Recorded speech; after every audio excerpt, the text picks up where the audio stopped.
Officials in South Korea and Japan say they believe that North Korea has conducted its sixth nuclear test. A magnitude 6.3 tremor was recorded near Sungjaberem, the North's nuclear test facility. The earthquake was believed to have been triggered by an explosion. Well, Chinese authorities say they've also detected a second tremor, apparently the result of the cave collapsing in which this device was tested.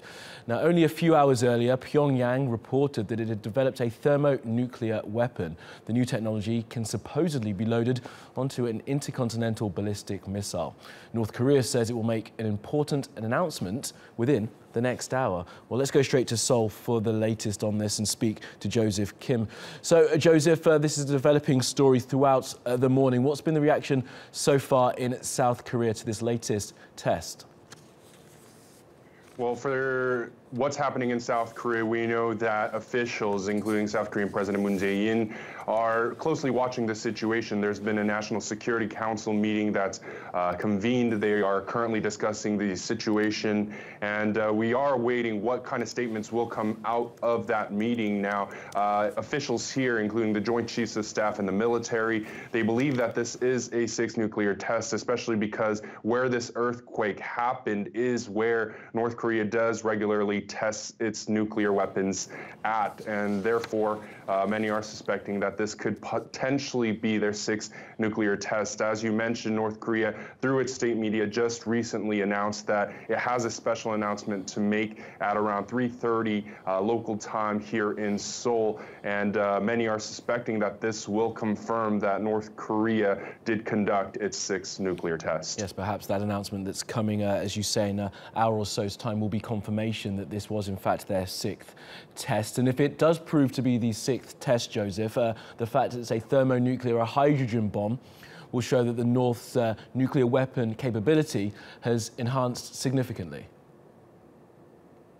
Yeah, if we just put this into perspective, their nuclear test last year recorded a magnitude about 5.3. The test before that, 5, and the one before that, 4.3. So they're making leaps and bounds in terms of how they are conducting and developing their nuclear technology. So if it is confirmed that this is their sixth nuclear test, it means that the magnitude at which this test was conducted is their most powerful so far. That is one of the reasons why we're seeing concerns not only in the South Korean government, but also in the public. If we look at portal sites, we see that the #1 searched item right now on the top portal sites is this sixth potential nuclear test, as well as the earthquakes. So it does look like the public is really closely watching the situation and hoping that perhaps it isn't, but many are suspecting that it could potentially be their nuclear test. Absolutely, and of course as well, they're watching if it is a nuclear test, Joseph. The real concern for people in South Korea, and especially in Seoul, is not the nuclear weapons that the North have, but the artillery that's focused just 35 miles away that would completely flatten Seoul. We talked about the incremental steps that the North has made over the past few years, but is the fact that they've now got a thermonuclear device making it more scary in Seoul for people living there, or is it just the fact that the more militaristic and further step forward is the concern, and what the reaction of places like the United States may have to this next step? I think there definitely is a concern on what the reaction from the United States will be, especially given the past reactions out of the White House, including President Donald Trump, who has said that dialogue hasn't helped, as well as that all options are on the table, including military strikes. This would deeply affect the population in Seoul if war were to break out, because it would literally take place in this area where it's largely populated, especially with around 10 million people living in the area. That's also why in the National Assembly, as well as the South Korean government, we're seeing a push for stronger militarization of South Korea. We're seeing that not only the THAAD deployment, which was strongly opposed by other countries such as China and Russia, as well as some local opposition, that they are still going through with the deployment because that it could could potentially add to the defense of South Korea. We're also seeing that South Korea is testing new types of ballistic missiles, as well as increasing its deterrence on being able to make sure that it can defend itself if North Korea were to attack. Absolutely, and that kind of peace through strength doctrine is something that South Korea, as you rightly say, has sort of talked about in the past few weeks, and obviously what Donald Trump thinks is the necessary way to deal with North Korea. But is there another side to this? There has been talks, the Unification Council there in Seoul has been thinking about talking to the North, although they've been rebuffed. There was talk of perhaps hosting a joint football tournament between the North and the South. How much movement is there to try and speak to the North and see if there's a way of bringing down these tensions diplomatically without raising the stakes militarily?